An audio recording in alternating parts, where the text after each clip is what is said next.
Yo, welcome back to my channel mga kaumay. Usapang mga motor naman tayo nito. So, usapang hindi sikat nga, pipicture na natin syempre yung isa sa pinaka sikat ngayon dito sa lugar namin.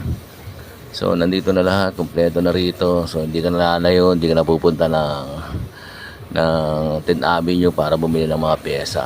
So, dito lang, makikita mo yan kay boss. Makakapamili ka na rito ng mga pyesa. Siyempre, tumitira din sila rito ng mga panggilid, overall. So, ayan, si Delo, shoutout sa Delo. So, dito na yun sa Malolos, kanto ng Milagrosa. So, sa mga tropa natin kaumay, mga katigagobang. Siyempre, ayan, lahat na ng ano rito, gulong. So, kumpleto rin sila rito. So, ayan, makikita nyo naman napakaraming customer. So araw-araw yan. So pipila ka nga lang pag nagpagawa ka. Konting pasensya rin, siyempre sobrang daming ginagawa nila rito.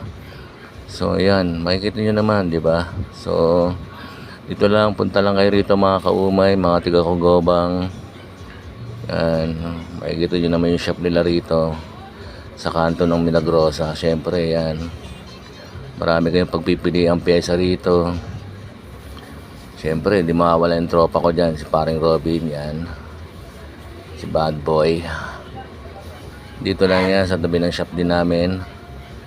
So, yan, marami kang makikita ang pyesa rito. Hindi ka na pupunta ng, hindi ka na lalayo. Pag tigagobang ka, dito na lahat. Huwag ka na lalayo. So, pasyalan nyo lang dito. Siyempre, first come first serve para lahat kayo ma-assist ng mga tropa natin, mga mekaniko ng mga tropa natin yan. So, punta lang kayo rito, pasyal lang kayo, pacheck nyo lang yung mga motor nyo.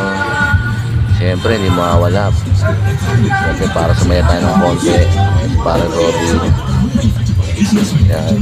Maraming salamat mga kaumay hanggang sa mga susunod na video. Comment, share nyo lang to para makita rin ng mga tigagoba. Maraming salamat mga kaumay hanggang sa susunod na video. Salamat.